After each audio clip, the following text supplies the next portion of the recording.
네, 누가복음 5장 1절에서 11절 말씀.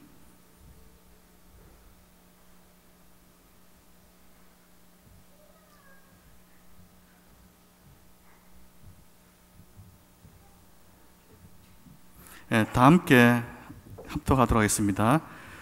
무리가 옹이하여 하나님의 말씀을 들을새 예수는 겟세나 호숫가에 서서 호숫가에 두 배가 있는 것을 보시니 어부들은 배에서 나와서 그물을 씻는지라. 예수께서 한 배에 오르시니 그 배는 시몬의 배라. 육지에서 조금 뛰기를 청하시고 앉으사 배에서 무리를 가르치시더니 말씀을 마치시고 시몬에게 이르시되 깊은 데로 가서 그물을 내려 고기를 잡으라.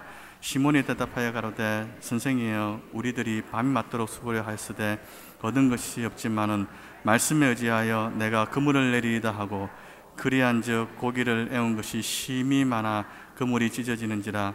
이에 다른 배에 있는 동물을 손짓하여 와서 도와달라니 저희가 와서 두 배의 체험에 잠기게 되었더라. 시몬 베드로가 이를 보고 예수의 무릎 아래 엎드려 가로되 주여 나를 떠나소서 나는 죄인이로다 하니 이는 자기와 및 함께 있는 모든 사람들이 고기 잡힌 것을 인하여 놀라고 세베대의 아들로서 시몬의 동업자인 야고보와 요한도 놀랐습니다. 예수께서 시몬에게 일러 가라사대 무서워 말라. 이제 후로는 내가 사람을 취하리라 하시니 저희가 배들을 육지에 대고 모든 것을 버려두고 예수를 쫓으니라. 아멘. 이 시간에는 특성으로 함께 영광을 드리겠습니다.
들어가시는 동안 1절을 다시 찬양하도록 하겠습니다.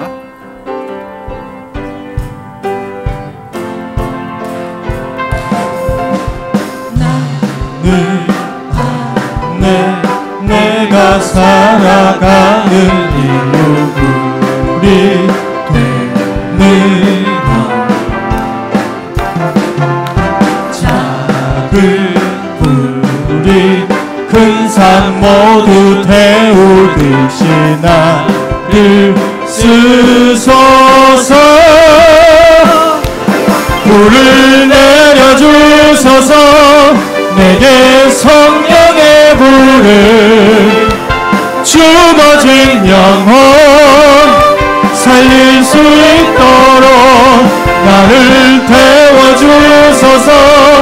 제단 위에 나를 드리니 열방에 불러 세우소서.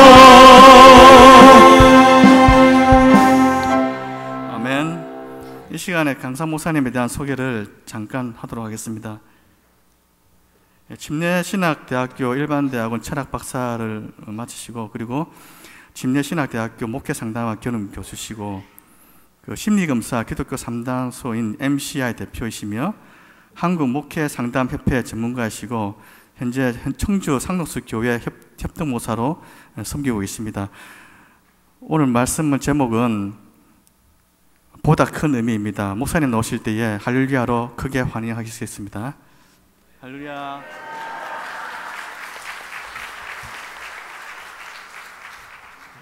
안녕하세요. 네, 반갑게 인사하겠습니다. 안녕하세요.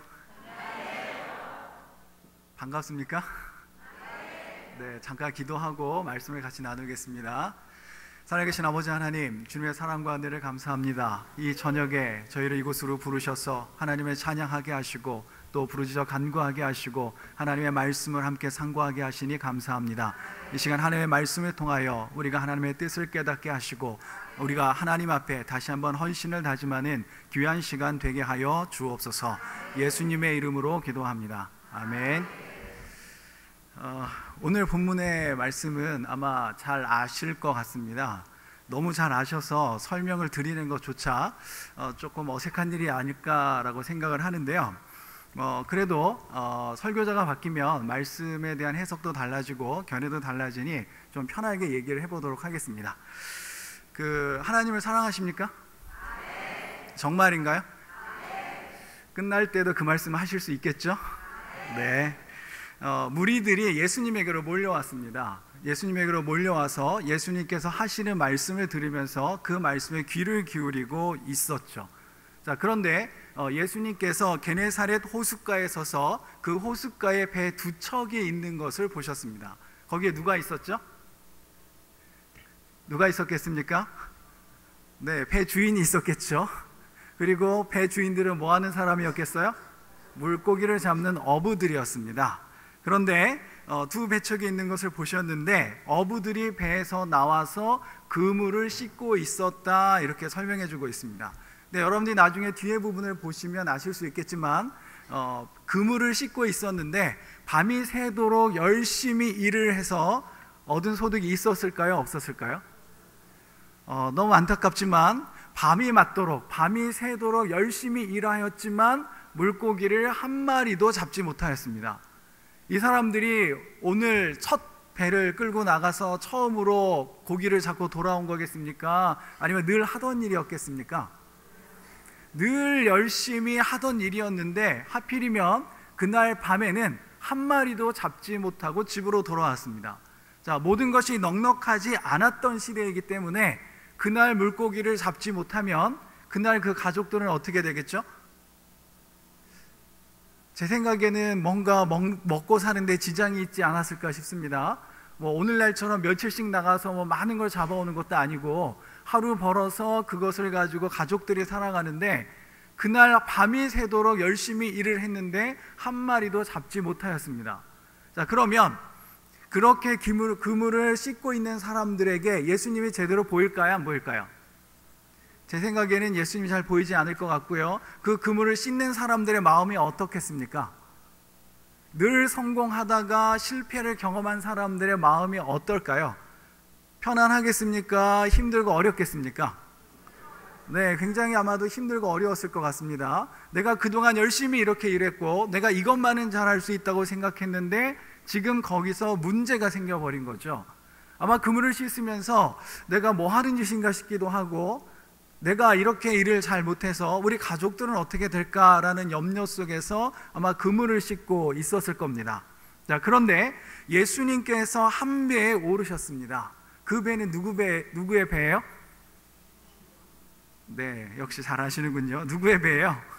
네, 시몬의 배였습니다. 시몬의 배였는데 성경에 이렇게 나와 있습니다. 한번 따라하겠습니다. 육지에서 조금 떼기를 청하시고. 네, 예수님께서 어떻게 말씀하셨어요? 시몬에게 육지에서 조금 떼기를 청하시고 이렇게 말씀하셨습니다. 우리가 인생을 살아가면서 어려움에 처해 있을 때는 다른 것들을 생각할 수 있는 마음의 여유가 없습니다. 가족 중에 누가 중한 병에 걸렸으면 우리는 거기에 매달려서 다른 것을 볼 수 있는 여유가 없습니다. 혹 사업을 하다가 사업이 잘못되면 그것 때문에 때로는 하나님을 원망하기도 하고 자기 주변 사람들을 탓하기도 하면서 그 속에 파묻혀서 살아가는 것이 일반인 것이죠. 경험해 보셨습니까? 안 해보셨습니까? 안 해보셨으면 제가 오늘 하는 설교가 큰 의미는 없습니다. 자, 살면서 어려움을 만날 때가 있지요, 그죠? 네, 그때 하나님 말씀이 가슴속에 막 박히던가요? 하나님의 말씀이 머릿속에 확 떠오르던가요? 아니면 하나님의 말씀은 온데간데 없고 원망과 불평이 많이 가득 차던가요? 어떠셨습니까? 굉장히 궁금합니다. 자, 내가 힘들고 어려울 때, 정말 죽음의 위기에 있을 때, 또 아주 너무나도 힘든 상황이 됐을 때 하나님의 말씀이 마음속에 머릿속에 들어옵니까? 아니면 딴 생각들로 가득 찹니까? 교회 기도하러 오시면 하나님의 뜻이 무엇인지 알고 싶어집니까? 아니면 하나님을 향해서 오로지 내 일만 해결해 달라고 그렇게 부르짖고 있습니까? 아마도 우리가 보통 사람이라면, 그죠? 우리가 보통 사람이라면 교회 와도 하나님의 말씀이 들리지 않고 목사님께서 무슨 말씀을 하셔도 나랑 관계 있는 말씀만 가져다 들을 거고요, 기도를 해도 하나님의 크신 뜻이 무엇인지에 대해서는 잠시 내려놓고 오로지 나 살려달라고, 내 지금 이 어려운 삶의 문제들을 해결해 달라고 아마 이렇게 기도하고 있을 것 같습니다. 맞습니까? 베드로가, 시몬이 그런 상황이었습니다. 열심히 일을 했는데 얻은 게 하나도 없었어요. 그래서 마음이 상당히 힘들었습니다. 그래서 그런 고민 속에서 뭐 하고 있었어요? 그물을 씻고 있었습니다. 그런 베드로의 마음이 헤아려지십니까? 그런 베드로에게 예수님께서 다가가셔서 이렇게 말씀하셨습니다. 다시 한번 따라하겠습니다. 육지에서 조금 떼기를 청하시고. 네, 무슨 말인지 이해하셨죠?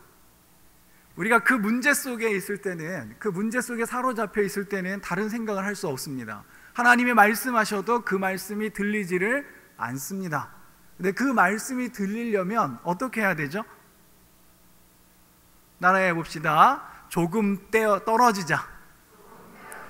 네, 네, 때도 따라 하시고. 자, 다시 한번 조금 떨어지자. 네, 다른 말로 거리두기라는 표현을 씁니다. 뭐라고 해요? 내가 아주 심각한 문제가 있으면, 내가 아주 힘든 일이 있으면 그 문제로부터 어떻게 하자? 거리두기를 하자.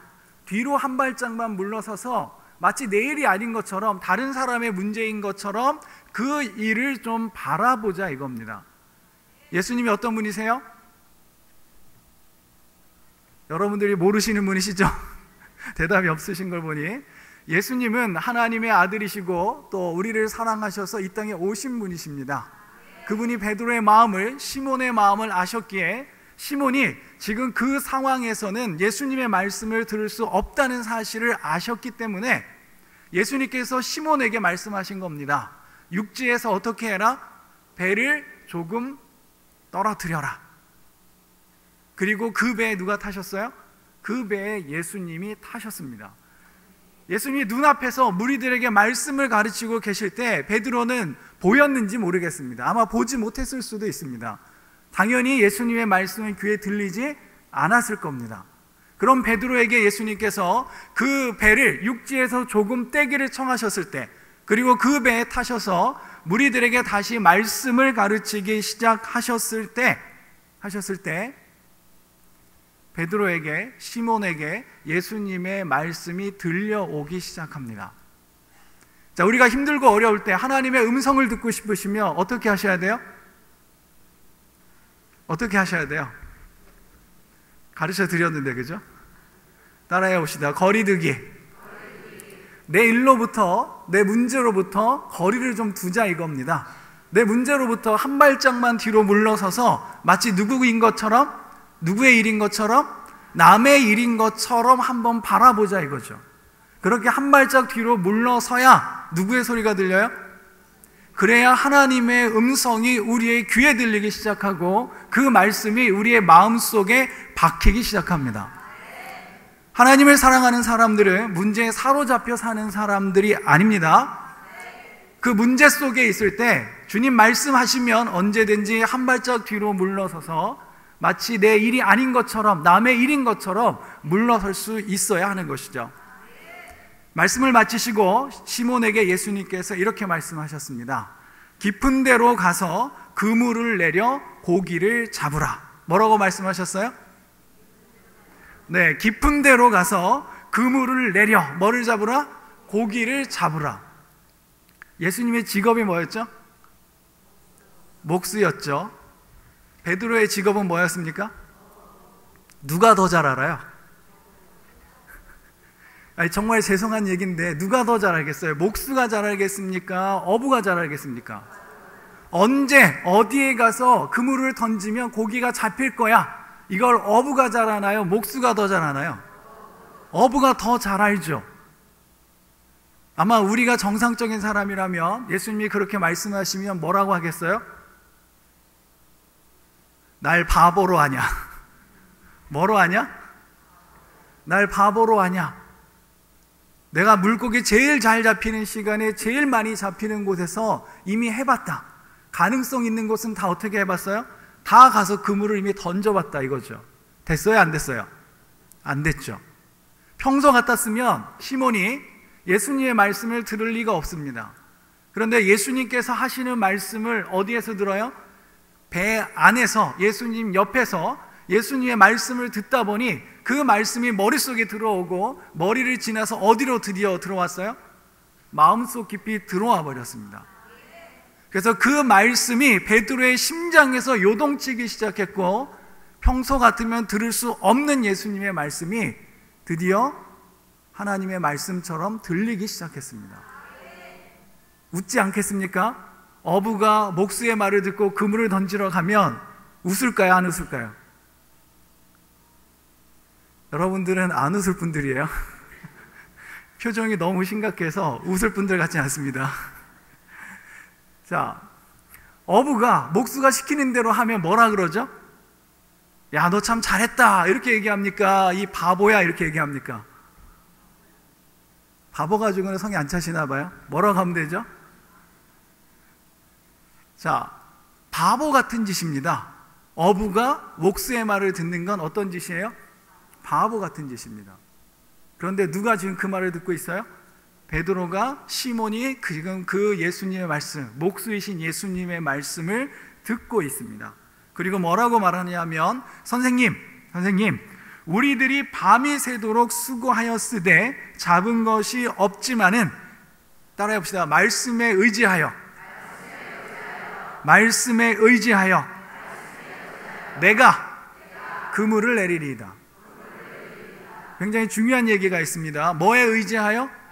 말씀에 의지하여. 누가? 내가 누구예요 지금? 어부잖아요. 내가 누구예요? 어부가 어부의 자존심 내려놓고 누구의 말을 따라서? 목수의 말을 따라서 그물을 내리겠다 이겁니다. 뭐에 의지해서? 말씀에 의지해서 그러하겠다 이거죠.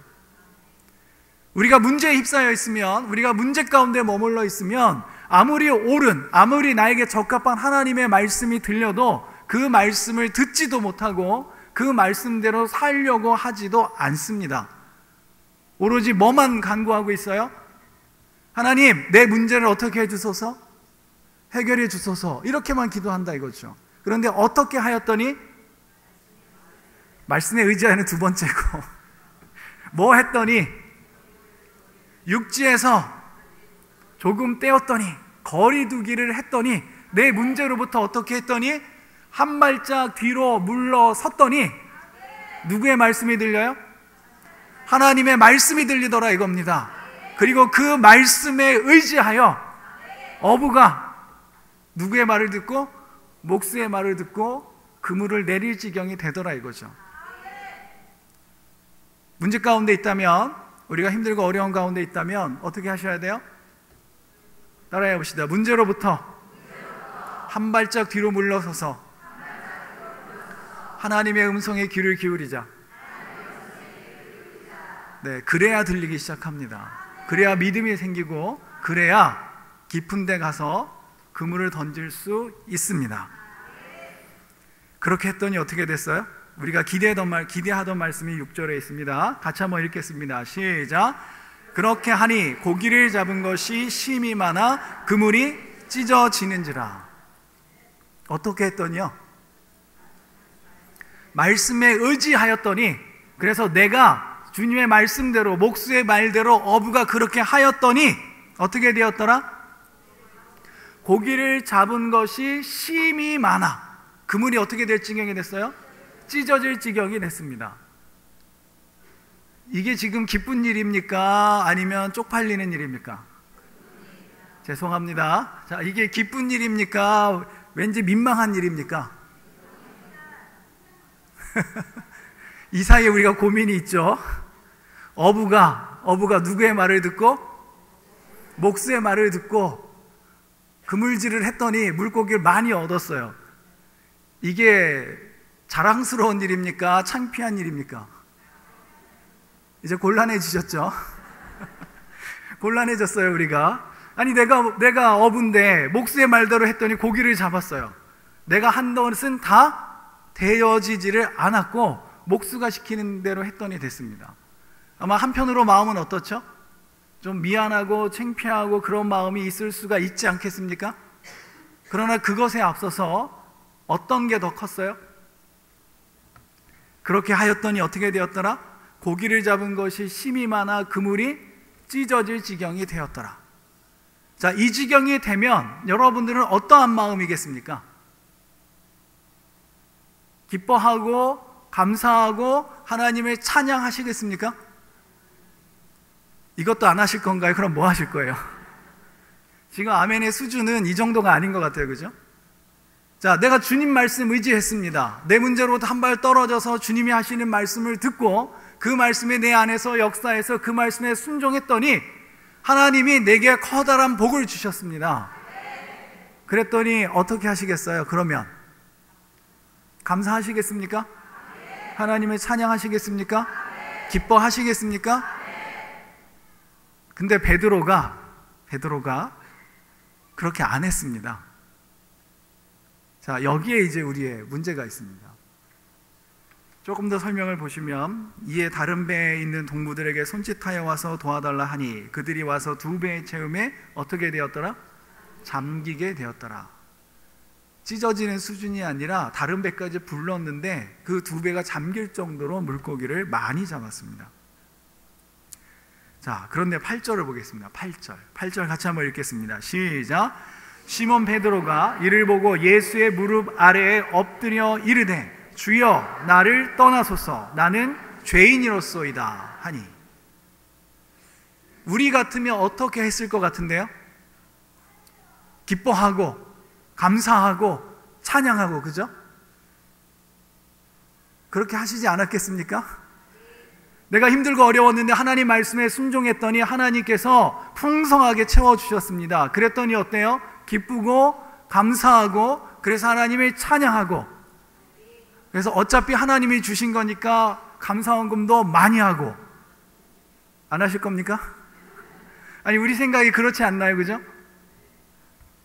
경기도의 모 교회에서 교인들이 복을 많이 받았습니다. 졸지에 땅값이 올라가지고요, 교인들이 갑자기 그 벼락부자가 됐어요. 그러면 어떻게 해야 될 것 같죠?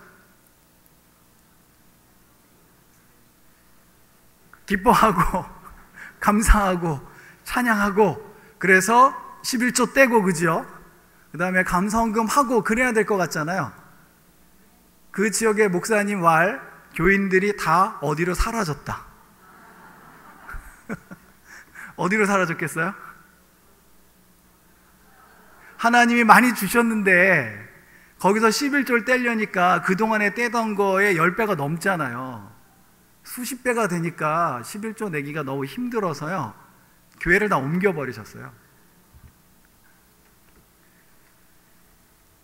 그분들은 나중에 어떻게 됐을지 모르겠습니다. 자, 오늘 본문에서는 좀 다른 상황이죠. 하나님의 말씀에 순종해서 그물이 찢어질 정도로 2배가 잠기울 정도로 많은 복을 받았습니다. 그런데 베드로가 뭐라고 하고 있어요? 이 장면을 보고 이 상황을 겪고 나서 이렇게 말하고 있습니다. 예수의 무릎 아래 엎드려 이르되, 따라합시다. 주여, 나를 떠나소서. 나는 죄인이로소이다. 좀 이상하지 않나요? 이게 정상입니까? 베드로가 지금? 우리 같으면 어떻게 할 건데요? 기뻐하고 감사하고 하나님을 찬양하고, 그리고 하나님 것이니 거기서 뭐를 떼서 11조를 떼서 11조 하고, 그 다음에 기쁨이 더 넘쳐서 감사금 또 하고, 그럴 것 같잖아요, 그죠? 근데 베드로가, 시몬이 어떻게 얘기했어요? 뭐라고 했어요? 이거 짧잖아요. 따라해 보세요. 주여, 나를 떠나소서. 나는 죄인이로소이다. 베드로가, 이 시몬이 예수님을 만나기 전이기 때문이었을 수도 있습니다. 그러나 어쨌든 베드로가 이렇게, 시몬이 이렇게 고백합니다. 나를 뭐 하소서? 떠나소서. 이렇게 말합니다. 나를 떠나소서. 나는 누구입니다? 나는 죄인입니다. 이렇게 고백합니다. 하나님께서 우리에게 주신 은혜가 너무 크면 우리가 그것을 감당할 수 없습니다. 하나님께서 우리에게 은혜를 너무 크게 주시면 그 은혜 앞에 우리가 누구인지를 깨닫게 되고 우리가 누구인지를 발견하게 됩니다. 하나님 앞에서 자기가 누구인지 발견하셨습니까? 하나님 앞에 서 보셨습니까? 하나님 앞에 섰더니 하나님이 나에게 너는 누구야? 라고 알려주셨습니까? 안 알려주셨어요? 표정들이 왜 그렇습니까? 하나님이 내가 누구인지 알려주셨습니까? 안 알려주셨습니까? 알려주셨죠. 그렇죠? 누군지 알고 나니까요, 시몬이 예수님하고 같이 있는 게 너무 힘들었습니다. 나는 누구예요? 나는 죄인이고 예수님은 주님이라 이거죠. 하나님이라 이거죠. 이걸 알고 나니까 같이 있을 수 없었어요. 그래서 예수님에게 주여, 나를 뭐 하소서? 떠나소서. 나는 누구입니다? 나는 죄인으로서이다. 이렇게 고백을 하고 있습니다. 이러한 베드로의 고백이 우리들에게는 참 충격적일 수 있습니다. 우리는 그냥 어떻게 하면 끝났을 것을 그냥 감사하고 기뻐하고 찬양하고 헌금하고, 그리고 또 뭐 하고? 하나 더 하잖아요. 따라해봅시다. 자랑하고, 뭐도 하고, 이런 거 원래 좀 자랑해도 되지 않습니까? 그렇잖아요. 근데 베드로가 우리랑 좀 다르게 했어요. 좀 다르게. 아직 예수님의 제자가 되기 전이었는데 다르게 했습니다. 자기가 누구인지를 깨닫게 되었고, 그래서 나를 떠나달라고 예수님께 요청하고 있습니다. 자, 처음에 말씀에 의지하여 라고 할 때 예수님을 뭐라고 불렀는지 아시죠? 뭐라고 불렀어요? 선생님이라고 불렀습니다. 예수님을 뭐라고 불러요? 선생님이라고 부르던 시몬이 이제 이 상황을 겪고 나서 예수님을 뭐라고 부르죠? 주여라고 부릅니다. 주여, 하나님, 이렇게 부르고 있습니다. 은혜를 경험하고 나니 그분이 단순히 선생님이 아니라 누구인 걸 알았어요? 그분이 주님이신 걸, 그분이 하나님이신 걸 알았습니다. 그러고 났더니 그 앞에서 내가 누구였더라? 죄인이었더라. 그래서 내가 감히 그분 앞에 설 수 없어서 두렵고 무서워서 떨려서 그분에게 떠나달라고 요청하는 것이 바로 시몬의 모습이었습니다. 우리가 하나님의 은혜를 받아 누릴 수 있습니다. 그리고 받아 누려야 되고, 그래서 우리가 기뻐하고 감사하고 찬양하고 그렇게 살아야 합니다. 그러나 그렇게 하기에 앞서 그분이 누구이신지를 더 분명하게 알 필요가 있습니다. 그리고 그분 앞에서 우리가 누구인지도 분명하게 알아야 될 필요가 있습니다. 그분이 누구인지 모르고 내가 누구인지 깨닫지 못하고 있다면 하나님께로부터 받은 것들이 우리들에게 오히려 해가 될 수도 있는 것이죠. 우리가 하나님을 처음 만날 때 하나님께서 큰 경험을 하게 해주십니다.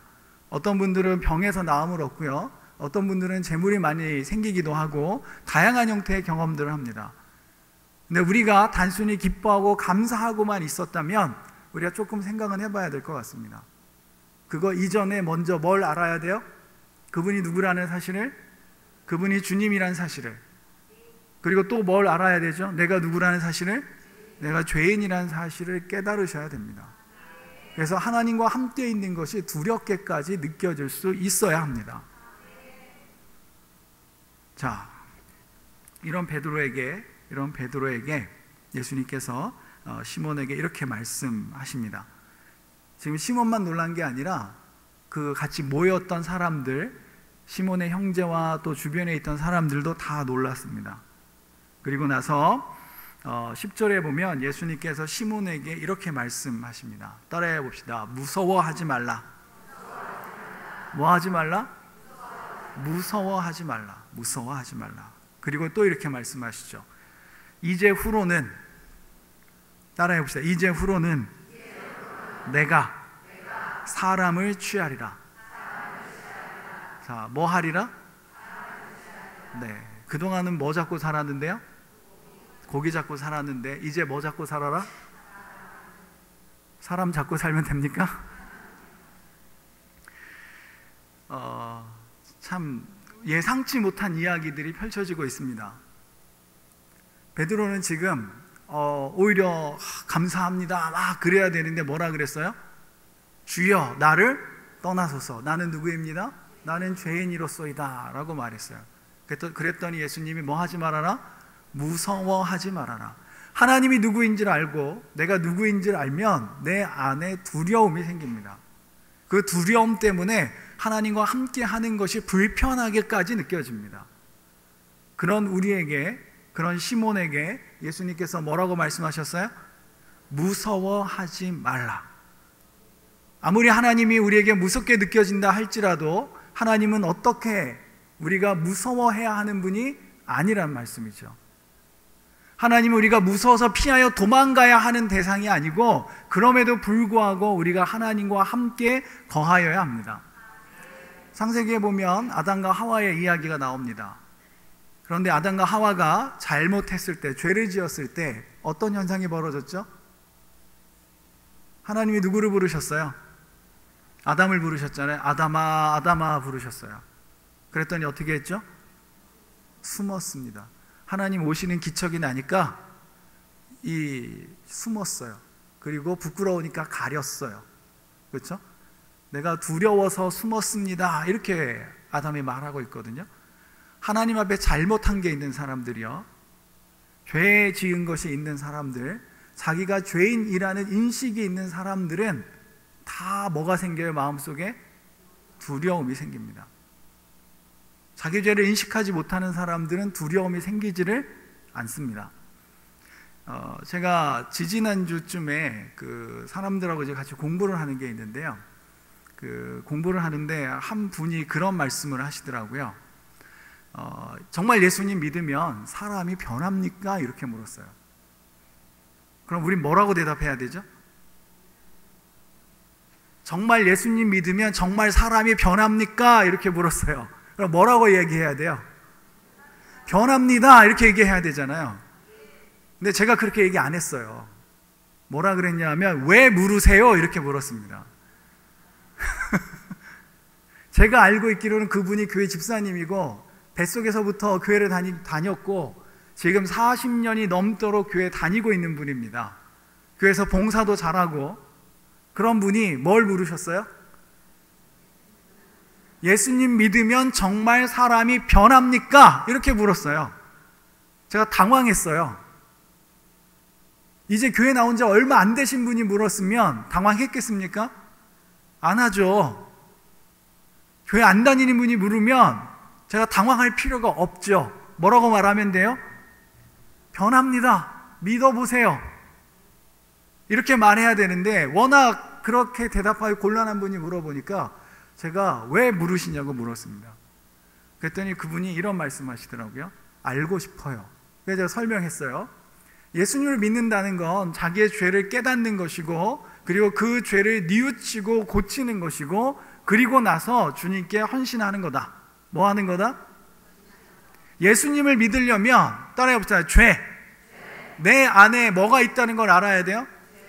죄가 있다는 걸 알아야 합니다.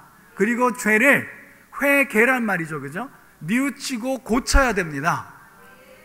뉘우치고 고친 사람이 안 바뀔 수 있나요? 아니, 안 바뀔 수 있어요, 없어요? 안 바뀔 수 없잖아요. 이미 뭐 한 사람이에요? 이미 뉘우치고 고친 사람이라니까요. 그리고 나서 믿는 겁니다. 내가 죄인입니다. 죄를 뉘우칩니다. 내가 고치겠습니다. 고쳤습니다. 내가 이제 예수님 말씀대로, 하나님 말씀대로 살겠습니다. 이게 믿은 사람이거든요. 제가 그 얘기를 설명을 드렸어요. 그랬더니 이분이 그런 예수님이면 난 안 믿겠다. 뭐라 그랬어요? 더 당황스러웠어요. 그분이 40년 넘게 교회 다니신 분이 뭐라 그랬어요? 그런 예수님이면 안 믿겠습니다. 이러는 거예요. 당황했습니다.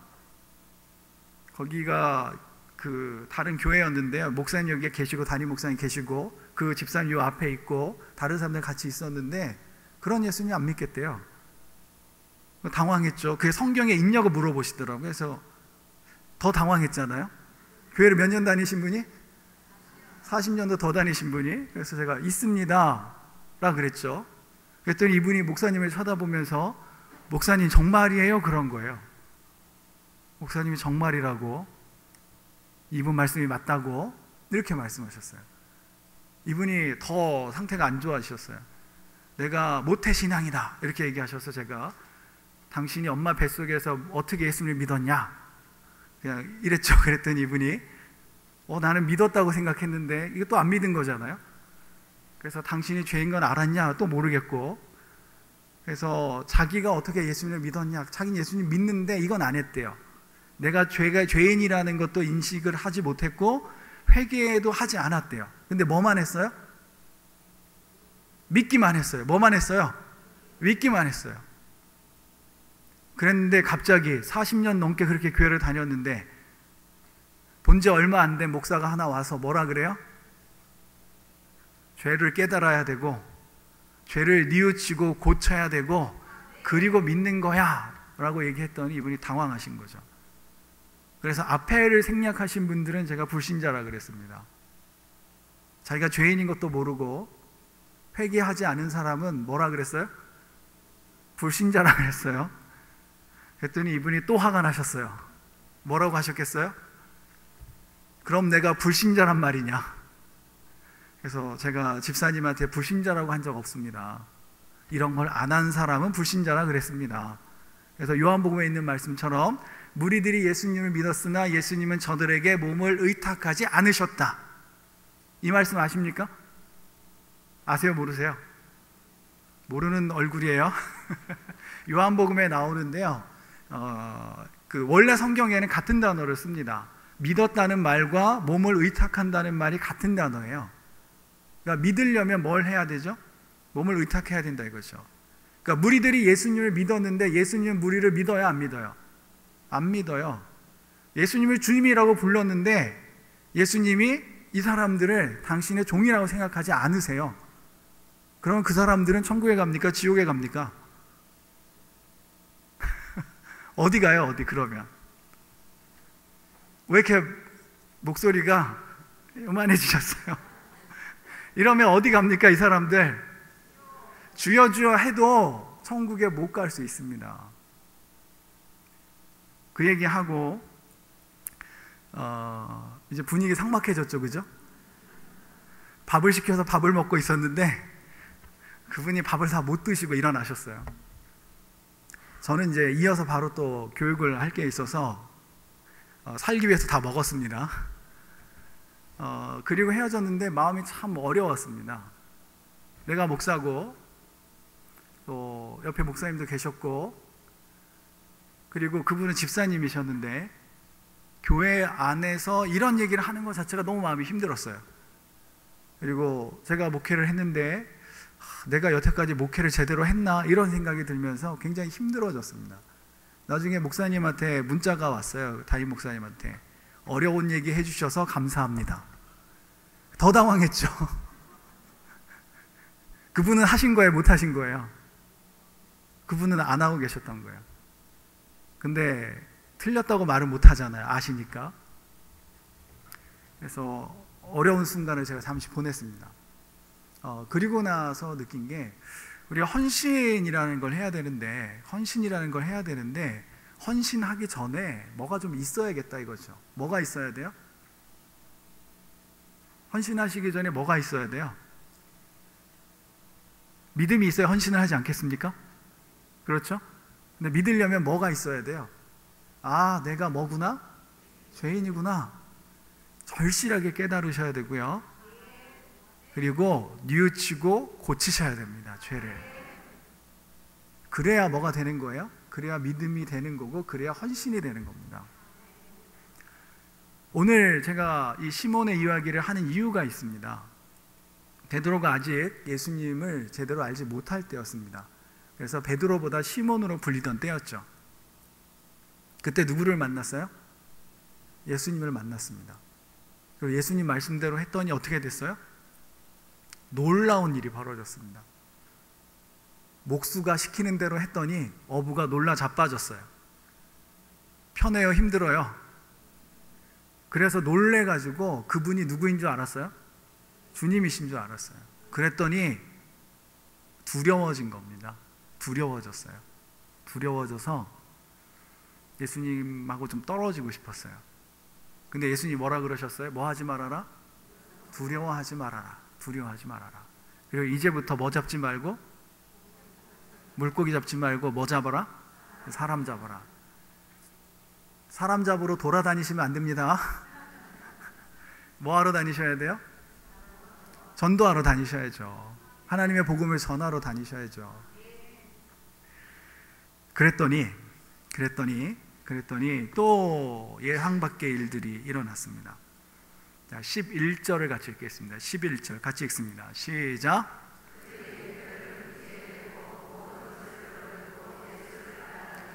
자, 그들이 배들을 어디에 대고? 육지에 대고. 육지에서 떨어졌었잖아요, 그죠? 그러다가 깊은 데까지 갔다가 다시 육지에다 배를 댔습니다. 뭐가 달라졌죠, 상황이? 텅텅 비어있던 배가 어떻게 됐어요? 가득 차서 잠길 지경이 됐습니다. 아마 끌고 오느라고 쉽지 않았을 것 같다는 생각도 드는데요.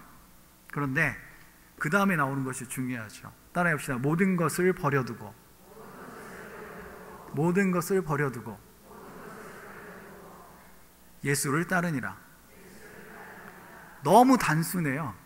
설명이 없어요. 그냥 뭐라고만 나와요? 모든 것을 버려두고 누구를? 예수를 따르니라. 뭐는 버려두고요?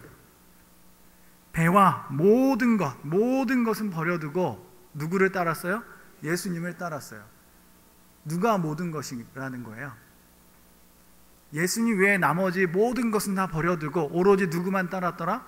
예수님만 따랐더라. 그럼 예수님이 누구라는 겁니까? 예수님 뭐라는 거예요? 예수님이 나의 전부라는 겁니다. 하나님이 우리에게 은혜로 주신 것들이 있습니다. 받으셨습니까? 우리가 순종해서 하나님 우리에게 주셨으면 우리가 그것을 받아 누릴 자격이 있어요, 없어요? 있잖아요. 우리 그렇게 생각하시죠, 그죠? 내가 하나님 말씀에 순종하여 얻은 것이니 내가 하나님 것은 하나님께 드리고 내가 그걸 가지고 누리며 살 수 있다라고 생각합니다. 틀렸다는 말씀이 아니고요. 그런데 하나님이 내게 주신 것들이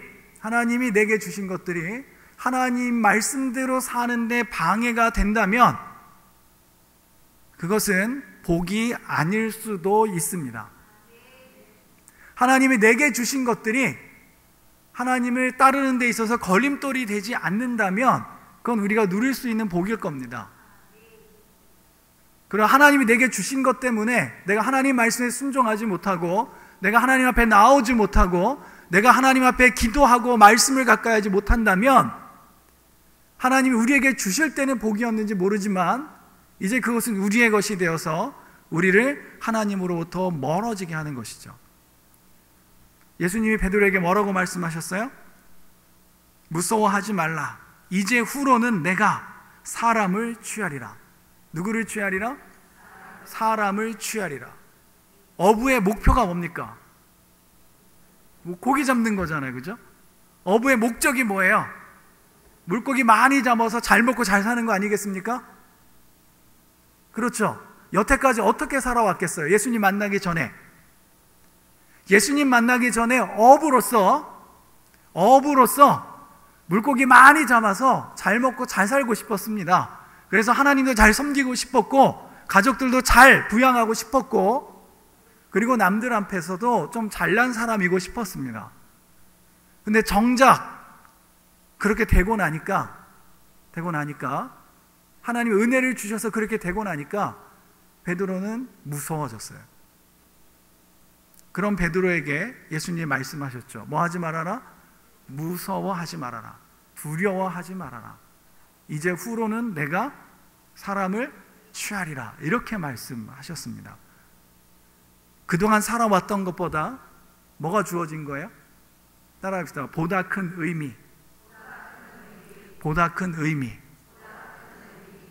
예수님이 베드로에게 주신 것은 지금까지 베드로가 살았던 삶에서 추구하던 것보다 보다 큰 것이 무엇인지를 보여주셨고 그것을 알려주셨습니다.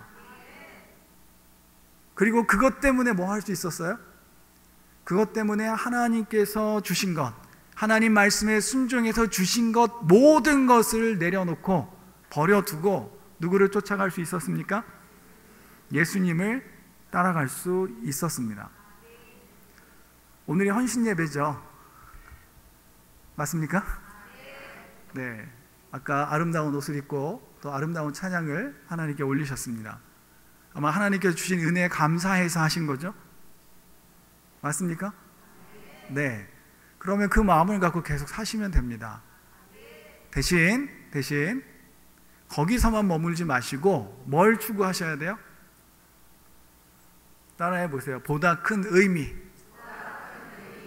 내가 업으로서 성공해서 잘 먹고 잘 사는 것을 넘어서서 하나님이 우리에게 주시는 사명, 사람을 취하리라고 말씀하셨던 그 말씀을 위해서 때로는 하나님이 내게 주신 것들을 버려두고 예수님을 따라갈 수 있어야 합니다.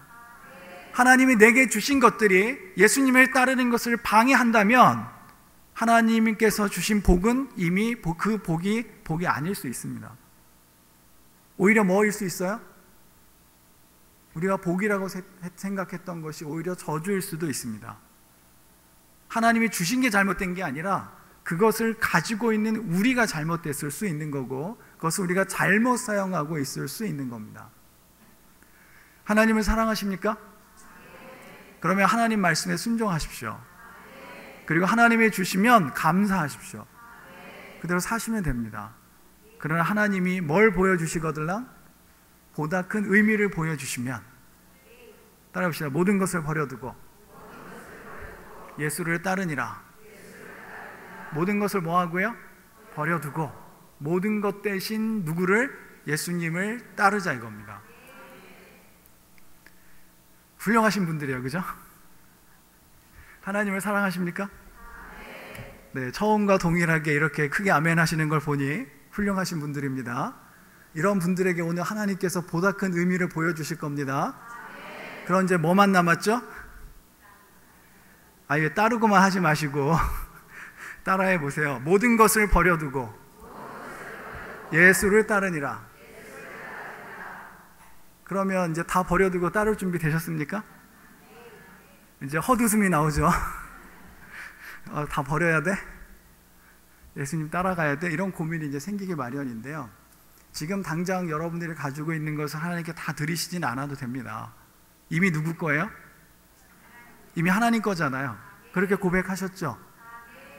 하나님이 내게 주셨다고 내 마음대로 쓰면 됩니까? 안 됩니까? 왜 목소리가 작아지셨어요? 자, 하나님이 내게 주셨다고 이건 안 따라하셔도 되는데 그냥 제가 하겠습니다. 하나님이 내게 주셨다고 내 마음대로 쓰면 된다, 안 된다? 안 되는 겁니다. 하나님이 내게 주셨어도 누구 뜻대로? 하나님 뜻대로 써야 되는 거죠. 하나님이 내게 주신 것에 10분의 1 떼어놨다고 해서 나머지 10분의 9는 내 마음대로 쓰겠다, 이러라고 성경에 쓰여 있지 않습니다. 다 누구의 것이에요? 다 하나님의 것이니 하나님의 뜻을 따라 쓰셔야 됩니다. 그렇게 해야 그것이 하나님의 복으로 남아있고 그것이 저주로 바뀌지 않습니다. 우리에게 모든 것은 누구죠? 우리의 모든 것은 누구예요? 하나님이시죠? 정말 그렇습니까? 이 심각한, 중간중간 보이는 심각한 얼굴, 그 다음에 이 진심인지 아닌지 계속 끊임없이 아멘 하시는 이 소리들, 네, 우리가 잘 한마음이 됐으면 좋겠고요. 정말 하나님의 말씀을 따라서 오늘 시몬이 보여주고 있는 모습처럼 하나님 우리에게 복을 주실 때 기뻐하고 감사하는 것으로 끝날 것이 아니라 보다 큰 의미가 무엇인지 깨닫고 그것을 위해서 헌신할 수 있는 분들이 되시기를 주님의 이름으로 축원합니다. 기도하겠습니다. 살아계신 아버지 하나님, 주님의 사랑과 은혜를 감사합니다. 세상 속에서 죽을 수밖에 없었던 우리들을 사랑하시고 이런 우리들을 위해서 예수 그리스도를 보내주시고 그분으로 말미암아 우리가 다시 살아갈 수 있게 하시니 감사합니다. 삶의 어려움 속에서 우리가 하나님을 찾지 못하고 우리의 문제만 생각하고 있었을 때 조금 떼기를 청하셨던 그 예수님의 음성을 기억하며 우리가 우리들의 삶의 자리에서 이제 한 발짝 뒤로 물러서서 하나님의 음성에 귀 기울이는 자들이 되기를 원합니다. 하나님이 우리의 순종을 따라서 우리에게 허락하신 것들이 있다면 그것으로 인하여 기뻐하고 감사하기만 할 것이 아니라 이제 주님 더 큰 의미를 우리에게 보여주실 때 기꺼이 내어놓고 버려두고 주님을 따를 수 있는 자를 되게 하여 주옵소서. 내 것은 내 것이 아니라 하나님의 것임을 다시 한번 고백합니다. 내 생명도 또 내 모든 소유도 하나님의 것입니다. 내 모든 것 대신 예수님을 위해서 우리가 일평생 살아가겠습니다. 이제 우리와 함께 하여 주시고 우리들을 통하여서 하나님의 크고 위대하신 뜻을 이루어 주옵소서. 예수님의 이름으로 기도합니다. 찬송가 460장 찬양 드리겠습니다.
목사님 오셔서 강구해 주시고 축도하심으로 제9선교구의 헌신 예배를 모두 마치겠습니다. 할렐루야. 귀한 말씀 증거해 주셔서 감사합니다. 우리 김용민 목사님 귀한 말씀 증거해 주셨는데 우리 하나님 앞에 박수로 영광을 돌리고 할렐루야. 이제 오늘이 교수님들이 오셔가지고 강의하신 것이 3번째 시간입니다. 다음 주면은 이제 4번째로 마치고 그 다음부터는 평신도 성경대학을 시작할까 이렇게 생각을 합니다. 그래서 다음 주까지는 여러분들이 신청하시기를 바랍니다. 특히 앞으로 직분자 되어질 분들은 꼭 이 교육을 이수하시도록 이렇게 하셔서 참고가 되도록 이렇게 협력해 주셔야만이 될 것 같습니다. 그러니까 여러분들이 그 안내지를 보시고 또 그 지원서를 나누어 드렸을 텐데 지원서에다 지원을 하셔가지고 다음 주까지 제출을 해 주셔야만이 우리가 평신도 성경대학을 시작할 수 있을 것 같습니다. 그래서 시간 관계상 전에는 토요일 저녁으로만 했는데 목요일 저녁 7시 30분부터 시작해서 9시까지 또 9시 한 30분까지 이렇게 2시간 동안씩 일주일에 한 번씩 하려고 하는데 꼭 참석하시도록 이렇게 지원해 주시기를 바랍니다. 아멘 안 하시는구만요. 아멘. 기존 우리 임직자들도 함께 지원하셔서 공부를 하셔서 더욱더 우리 평신도 운동이 활성화될 수 있는 여하튼 계기가 되어질 수 있기를 바랍니다. 이번 수요일 날은 간증하는 이런 분들 한 서너 분 나오셨으면 좋겠습니다. 간증이라고 하는 것은 자기 자랑하는 것이 아니고 하나님께서 내게 이렇게 도와주셨습니다 하는 하나님의 하신 일을 우리가 서로 나누는 것이 간증인 것입니다. 그래서 미국 교회들 보게 되면은 간증하는데 말이죠, 개가 아팠는데 기도했더니 뭐 낫다 뭐 이런 간증들도 하는데 들으면서 말이죠, 교인들이 끝나고 난 다음에 흉보는 것이 아니라 다 기뻐하면서 박수해주고, 그러니까 은혜가 더욱더 넘치게 되어지고, 내가 듣기로는 그저 별것도 아닌데 말이죠, 간증을 하다 보니까 교회 분위기가 여러 가지로 믿음으로 되어지고 은혜가 더욱더 넘치는 것을 볼 수가 있었습니다. 우리 교회는 그런데 간증하시라 그러면 다 안 한다고만 하는데 말이죠, 하나님께서는 해 주신 일에 대해서 우리가 입을 열어서 간증하게 되어질 때에 작은 것이지만은 하나님이 어쩌시고요? 기뻐하시고, 그리고 그 사람에게 더 큰 은혜를 주시는 줄로 믿으시기를 바라는 것입니다. 여러분들도 누구에게 이래 뭐 좀 줬는데 말이죠, 좀 도와줬는데 그 사람이 이웃 사람에게 아무개가 어떤 집사님이 나를 이렇게 도와주셨다고 말을 할 때에 더 도와주고 싶은 마음이 생깁니까? 저 사람 도와주지 말아야지 되겠다 하는 마음이 생깁니까? 예? 가끔 가다 어떤 분들은 말이죠, 그러면은 아이고 왜 저런 말을 할까 하는 이런 양심적인 분들도 계시지만은, 그러나 대부분 사람 말이죠, 사람도 자기가 도와준 일에 대해서 잊지 아니하고 감사하는 마음을 가지고, 그리고 말하게 되어질 때에 기뻐서 다음에도 도와주게 되어지고 하는 이런 모습을 보게 되어지는 것입니다. 하나님 앞에 간증하는 것도 바로 이런 일입니다. 할렐루야, 할렐루야. 오늘 말씀 중에 말이죠, 우리가 실패하고 우리가 빈 그물을, 빈 배를 밤새껏 수고했지만은 빈 배를 끌고 왔지만은, 그러나 잡은 것이 아무것도 없는 여와 같은 상황이라 할지라도 주님은 그곳에 찾아오셔서 베드로를 부르시고 2배가 차고 넘치게 하신 것처럼 우리의 곁에 계시어서 우리를 도우시는 분이 바로 우리 하나님이신 줄로 믿습니다. 우리 다 같이 일어나시어서 나의 등 뒤에서 나를 도우시는 주, 평안히 길을 갈 땐 보이지 않아도 지치고 고나여 쓰러질 때면 다가와 손 내미시네.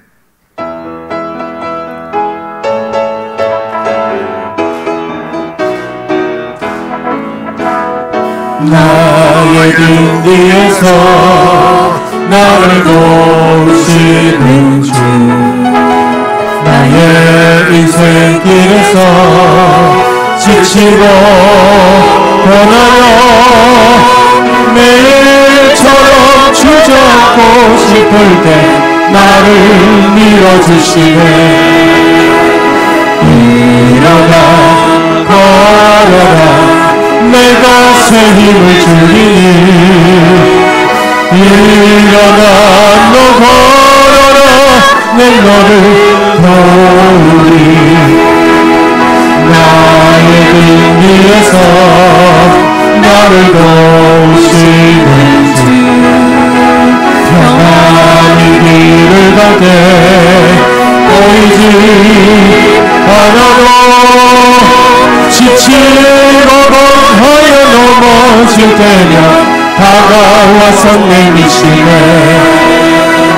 일어나 걸어라 내가 새 힘을 주리니.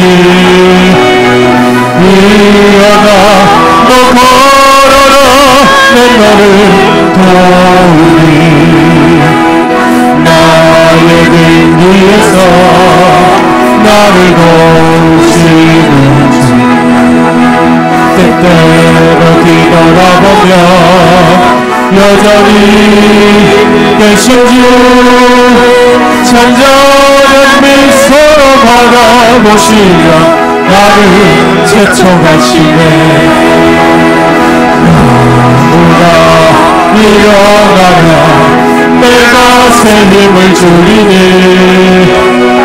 일어나 너 걸어라 내 너를 도우리.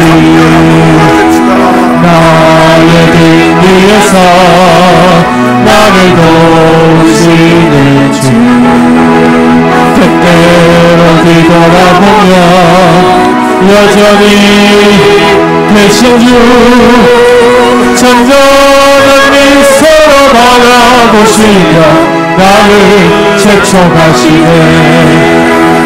너무나 일어나라 내가 새 힘을 주리니. 일어나 너 걸어라 내 너를 도우리. 자비하신 아버지 하나님, 구성교회와 구역 헌신 예배를 맞이해서 우리 김용민 목사님 보내어 주시고 보다 더 큰 의미, 상황보다 더 큰 의미에 대해서 말씀 증거해 주시니 감사합니다. 이 말씀이 헌신하는 성교회와 구역원들 마음속에 깊이 박히게 하여 주시옵시고 참석하신 우리 성도들의 마음마다 깊이 박혀지게 하여 주시어서 우리가 누구인가를 깨달아 알고서 예수 그리스도를 나의 주인으로 모시고 살아갈 수 있는 이런 아름다운 삶이 있어지게 하여 주시옵소서. 그러하기 위하여서 저희들이 주여 주님을 더욱더 깊이 알고 내 자신을 알기 위해서 평신도 대학을 시작하려고 합니다. 하나님께서 역사해 주시어서 하나님의 말씀과 은혜로 무장된 우리 성도들이 되게 하여 주시어서 원래부터 의도했던 대로 각자 받은 은사대로 하나님 앞에 헌신함으로 말미암아 건강한 교회가 되게 하여 주시옵시고 활기 넘치는 교회가 되게 하여 주시옵소서. 또 다른 면으로는 주여 간절히 기도하게 하여 주시어서 전 교인이 다 성령 충만해서 하나님 우리에게 명령하신 명령에 순종함으로 말미암아 주여 우리가 상상할 수 없는 많은 역사를 이룩하게 하여 주시옵소서.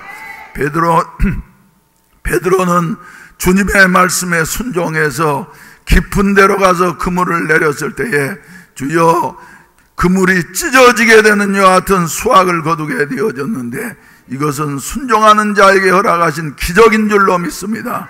저희들에게도 하나님께서 말씀하셨사오니 순종하면서 나아가게 하여 주시어서 앞으로 주여 다른 교회까지 영향을 미칠 수 있는 이런 복된 교회가 되게 하여 주시옵소서. 이 시간에도 주님의 은혜에 감사해서 감사헌금과 11조금과 성교헌금을 하나님 앞에 드렸습니다. 주님이 일일이 연락해 주시옵시고 주님 뜻대로 사용되게 하여 주시옵시고 하나님 나라 확장을 위하여서 주여 귀하게 쓰여져서 주여 한 사람 한 사람에게는 큰 축복이 되게 하시고 보람과 긍지를 가질 수 있는 물질이 되게 하시옵소서. 돌아가는 발걸음마다 주님 동행해 주시옵시고 한 주간 동안도 승리하게 하시옵시고 쉬지 아니하고 기도하게 하시옵소서.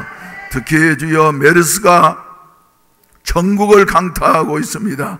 전 국민이 걱정하며 염려하고 있사온데 우리 성도들 기도로 이기게 하여 주시옵소서. 믿음으로 승리하게 하여 주시옵소서. 천인이 내 곁에서 만인이 내 우편에서 연병으로 말미암아 쓰러진다 할지라도 하나님 앞에 주여 믿음으로 살아가는 자에게는 범접하지도 못하게 되어질 것을 우리에게 말씀하시었사오니 시편 91편 말씀을 우리의 마음속에 주여 하나님이 주신 말씀으로 받아들이게 하여 주시어서 주여 평안한 마음으로 모든 일들을 잘 진행해 나가게 하시옵소서. 두려워하지 않게 하시옵소서. 담대한 마음을 주시옵소서. 돌아가는 발걸음마다 주님 동행해 주시옵시고 특별히 오늘 저녁에 헌신하는 구성교회와 구구역에 하나님의 은혜와 축복이 함께 하시옵소서. 자녀들에게도 복을 주시옵소서. 이제는 구주 예수 그리스도의 구속의 은혜와 아버지 하나님의 극진하신 사랑하심과 성령님의 충만케 하시고 인도하시고 도우시는 은혜가 헌신하는 모든 성교회와 구역원 위에 그리고 이 자리에 참석한 모든 성도들 위에 앞으로 평신도대학에 주여 자원해서 공부할 모든 분들 위에 영원히 함께 하시기를 간절히 축원하옵나이다. 아멘.